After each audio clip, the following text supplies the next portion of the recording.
When was the last time you were home? Actually, I came here for March for Labor Day. My name is Master Sergeant Sean Tobias Ambriz. I am 36 years old. I'm from Los Angeles, California, and currently I'm serving at Fort Carson, Colorado, 4th Infantry Division's Operations Section. So my childhood in Los Angeles growing up was a pretty relaxed, easy childhood. Typical childhood. Parents divorced when I was younger. Lived with both of them week on, week off. Mainly was raised by my grandmother and grandfather. We had a pretty easy life. I want to say growing up, some of my favorite memories, like I said, going to the beach with my grandma. Me and my cousins would go down with her in our jorts and go bodyboarding down at Hermosa Beach. Pop over football, hang out with my friends, and spending most of my summers training for football season was probably something I'll always remember. The diverse culture of Los Angeles was heavily part of my life as a child. So my mom is Polish, my dad is Mexican, Native American, and although the Latino side kind of had a little bit more upbringing initially because my grandma, that's how she was raised. Just being from Los Angeles, you know, you hang out with all these different people from walks of life and different cultures. And, you know, at the time, being that young, you don't really think too much about it. But being in this melting pot of different ethnicities and races and religions of people, it was something that was, I won't say easily transferable, but was something that it wasn't hard for me to adjust when I joined the military because it's something that I got to live with every day in Los Angeles. After high school, I did a semester of community college, and school wasn't really my thing. I didn't want to be in school, and it didn't matter what level. I didn't want to do community college, regular college. Just didn't really find myself clicking with anything after high school. I couldn't find a good job. I was just working at grocery stores and stuff. And I was dating my girlfriend at the time, who was like my high school sweetheart. She was a year ahead of me, and she was already in a nursing program. And so she saw that I was kind of doing the same thing over and over, just going to the gym, bagging groceries, going to my one semester class, and then kind of just repeat. And she had asked me one day, like, she's getting kind of serious, you know, what's your 5-year plan? What are you trying to do with your life? And I figured, well, the Army was handing out 5-year plans. So I went down and well, first I talked to a Marine recruiter who was very aggressive and kind of was turning me off to, I didn't feel like he had my best interests at heart. And I found a recruiter for the Army in El Segundo who was very real with me about the testing, about the process. He hand walked me through everything. I felt comfortable, and when it came time for me to like pick my job, I knew that I only wanted to do 5 years at the time and get out and to join LAPD. So I figured military police would be the best transferable job, at least get some experience, some good IPC skills, talking to people and stuff like that while in the military that I could use when I got out. And he even hooked me up with I think it was like they called the PACE program back in the day, where essentially I got like a guaranteed interview with LAPD. And so after that happened, and I joined the Army, high school sweetheart broke up with me as soon as I left for MEPS. So, but it was probably the best. It was probably the best immature decision I ever made because it obviously got me down this career path that I have now. And you know, I have her to thank for that. But so when I got to basic training, we completed OSIT, one station unit training, and this is around the time in 2008 where the war was starting to get hot, the surge was starting to happen, and we had a thing at Fort Leonard Wood called the AMPT program. It was Advanced Military Police, I think, school or system. And essentially, after the first week of Red Phase, the drill sergeants picked 12 of us privates that would essentially get pipelined through the system faster. And each morning we woke up with our company, we would get attached to one drill sergeant who would take us by herself to each training event, and we would only complete POI standard training, and we graduated a month and a half sooner so that we could get to our units and deploy. And then that's when I went to Fort Carson, where I deployed with the 984th MP Company to Afghanistan.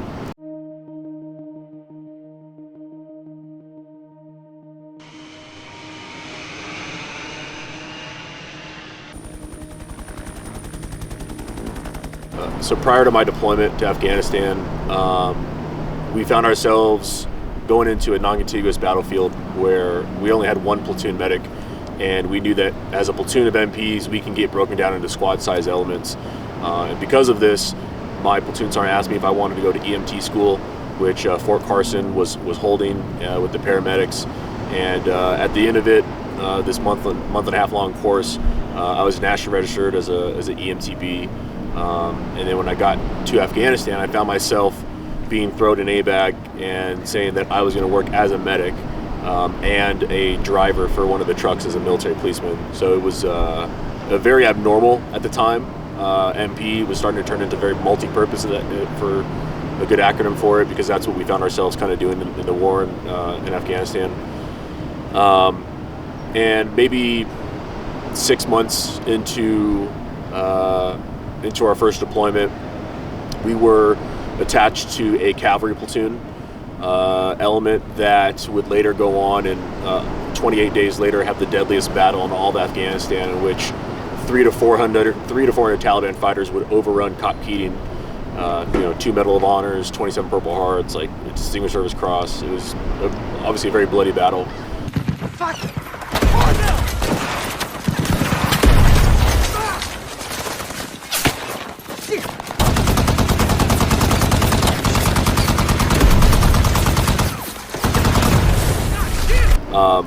But the same enemy fighters that were moving in to attack Cop Keating used us as target practice, where they cut off an element of one of the Cav platoons that we were attached to. What we were told was a singular sniper at the time, and we got called as MPs to go extract them off the mountain and be a medevac unit and return some of the wounded that they had up on the mountain. When we got on scene, radio communication, because the mountains was very dense, was coming in broken. What we thought was being told to us was 200 meters is how high they were up in elevation. And so there was a first sergeant infantry guy on ground, and he was asking for volunteers. And all of my team leaders volunteered to go up the mountain. And I was the only private at the time on ground, only because I was there as the medic. And seeing my team leaders all volunteer kind of gave me the courage to want to go volunteer with them. And so 8 of us volunteered to go up this mountain.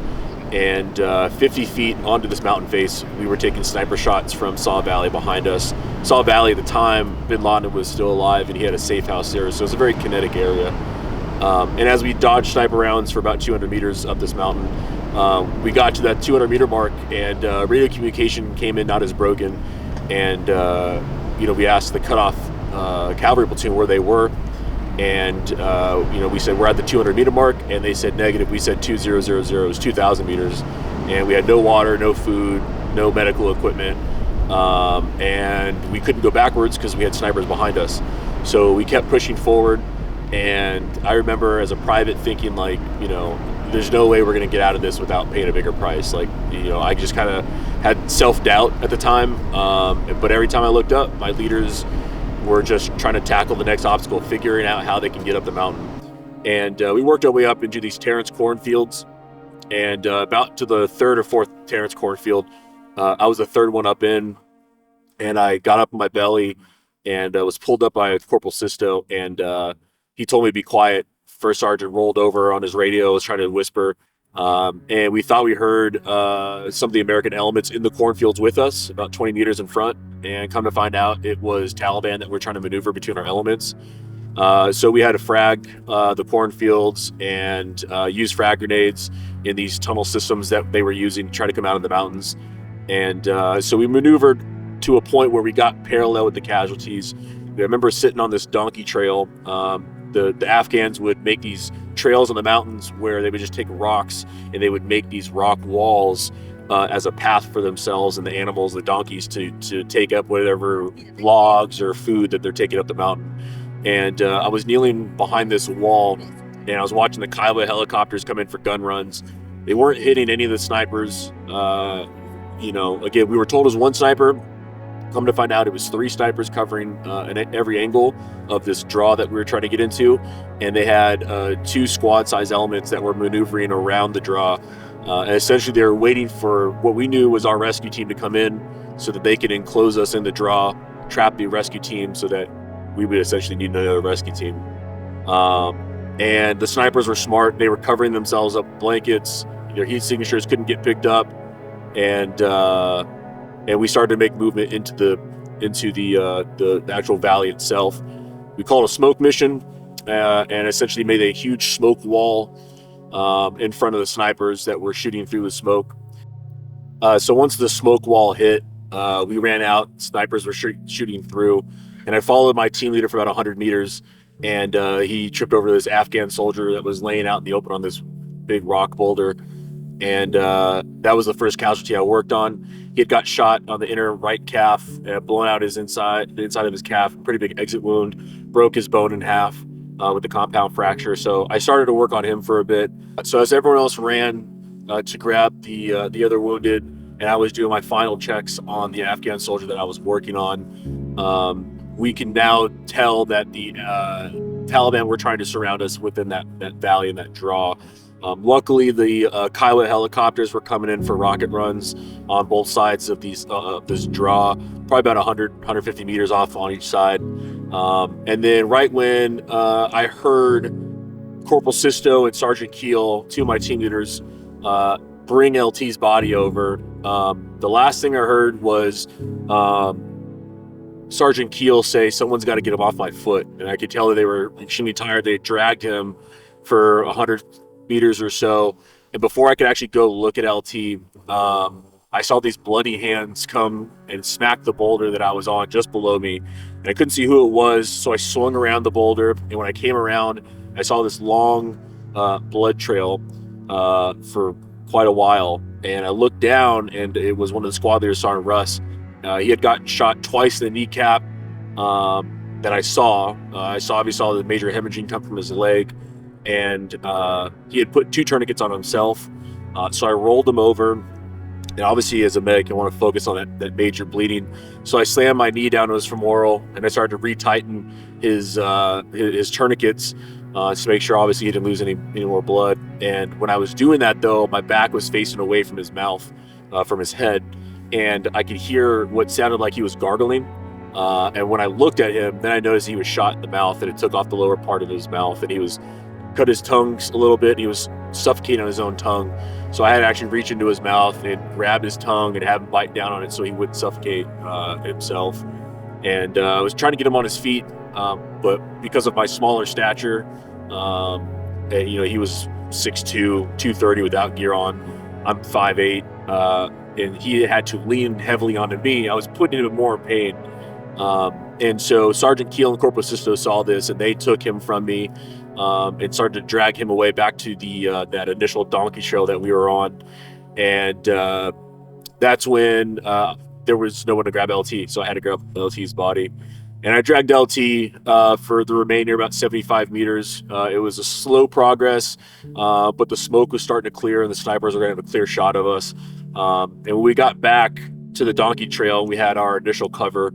I remember laying there in the dirt next to LT's body, and he obviously was killed at that time. And I just remember again thinking that demeanor of just, we're not going to make it off this hill. We're gonna pay a bigger price.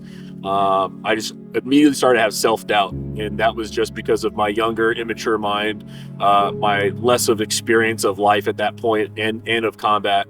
But every time I looked up, my leaders who all had combat experience, who had that maturity, that age under their belt, they just tackled the next plan. They were redistributing ammo. They were taking gear off the wounded.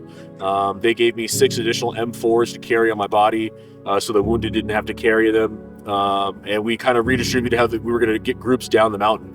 And the way that we had come up the mountain was too treacherous for the wounded to go down. So now we had to go down a mountain that we had not yet seen this path before, and it was now dark at this time. So the plan was to split up into 3 groups. The first sergeant, Sergeant Lee, myself, an interpreter, and another staff sergeant. Us 5 would be the recon element, and we were going to recon a route down this mountain that we had never seen.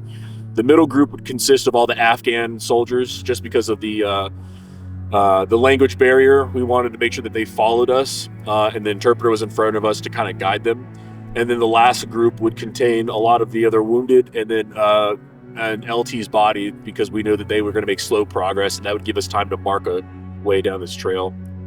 And as we started to make good progress down the mountain, one of the Afghan soldiers in the middle group used a white flashlight, which gave our position away. And all of Saw Valley in front of us just lit our entire mountain up. And I remember just so much pressure of rockets and everything coming at me at once. I remember being blown back, falling down, and luckily I had a rock wall to my right of one of these donkey trails. And I remember I slid down this embankment, and I had First Sergeant between my legs. I had Sergeant Lee right above me, and I had the interpreter up to my left running down the mountain towards us for cover. And then he got shot in the shoulder and collapsed my body. I'm working on him, on his shoulder as he's laying on me. And I remember laying there for a minute and just getting ready to reach heat exhaustion. I had little to no water that day. We had run out of water. We were trying to give our water to the wounded. And I remember just getting ready to black out. And right before I did, I remember my first sergeant that was right there with me yelled into the radio "Broken Arrow," which Broken Arrow is an unofficial Vietnam era term that it just meant that there was a unit on the verge of complete destruction or annihilation, and that we needed all air support. And so that let them know that they could tell Bagram Airfield to spin up every air asset that was readily available in the immediate area. And from what I was told, there was any aircraft you can think of: F-16, C-130 Spectre gunships, F-16s Black Hawks. And they had come up with an air plan to essentially get us out. And I don't know how much time had passed, but when I woke up to what my body just felt like it was being pelted by rocks. And I remember feeling my body being pelted. I remember seeing the C-130 Spectre gunship raining down on the adjacent mountains in Saw Valley. And I just remember seeing these tracers come down, and my face was getting pelted, and I didn't know what it was. And when I looked directly above me in the sky, it was only the way I could describe it was like pure sacrifice and leadership. One of the chief pilots and one of the Kiowas saw that we were extremely pinned down. Our first recon group was just taking most of the fire, and so he brought his entire helicopter down to gun level, enemy gun level, and let the enemy rounds penetrate his aircraft so that they wouldn't impact on us. And he was essentially taking the fire for us. And he did that for as long as he could. Now, what I was feeling was his brass falling from the sky and hit my body, which is what woke me up, got me on my feet. And first I realized we couldn't stay there anymore. And so he came up with a plan. He gave me all of his infrared chem lights and told me to start marking a way down the mountain, and that he was going to go link up with the other groups and let them know. And so right before I started to make movement down the mountain, I sat up, and right when I sat up, I saw this big red orange ball from across the river from a Russian-made B-10 rocket come flying in, and it landed on the other side of the wall that I was at, peppered shrapnel all over me, my body, and penetrated my shoulder, dislocating it. And then I slid down this embankment. Sergeant Lee followed me, and he hit a rock that came down onto my shoulder that was already wounded and completely dislocated it. I couldn't move. I was incapacitated at that point. And he had to use the buttstock of his rifle, and he slammed the buttstock into my shoulder about 5 times, got the shoulder back in its socket, back of my feet.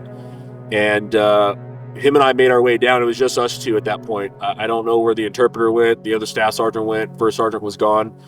And at one point, Sergeant Lee and I were crossing this open field when the 2 F-16s dropped 2 500-pound GPUs on the mountain, which was good because obviously it suppressed the enemy, but it illuminated the entire area. And when it did, Saw Valley opened up on me and Sergeant Lee. And the last thing I saw was I dove between 2 boulders and watched the enemy fire come in, and I saw Sergeant Lee fall off to the left, and that was the last time I saw him for that night. And then I found myself by myself. I was alone, just a PFC, no NCOs, no leadership, and just a bunch of chem lights in my hand to mark the way down for everyone to hopefully follow my lead. And I marked this path all the way down, and when I got to the bottom of the mountain, I let my squad leader know I was there for accountability.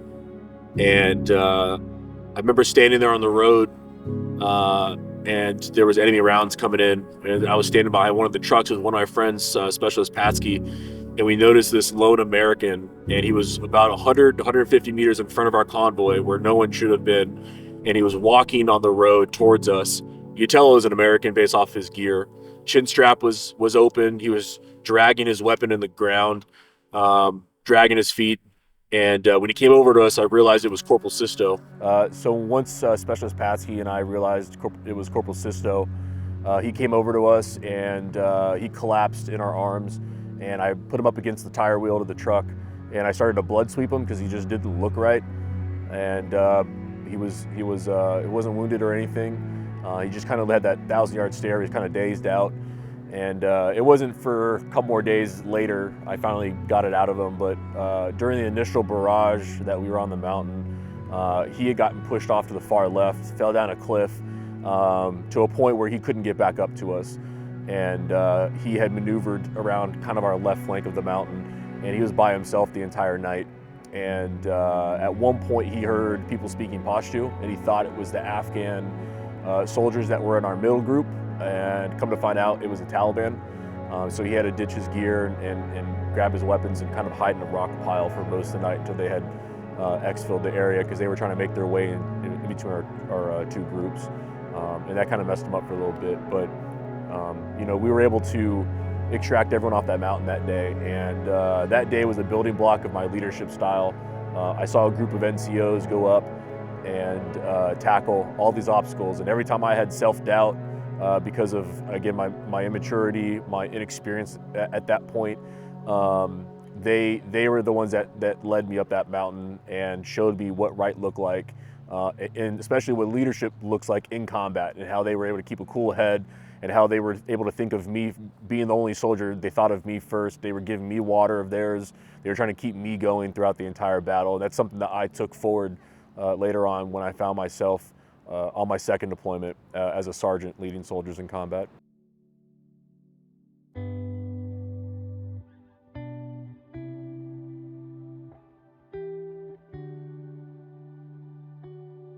Some of the main takeaways from my combat experiences, definitely the first thing I think of is I appreciate life a hell of a lot more. I appreciate being back home. I appreciate the small things.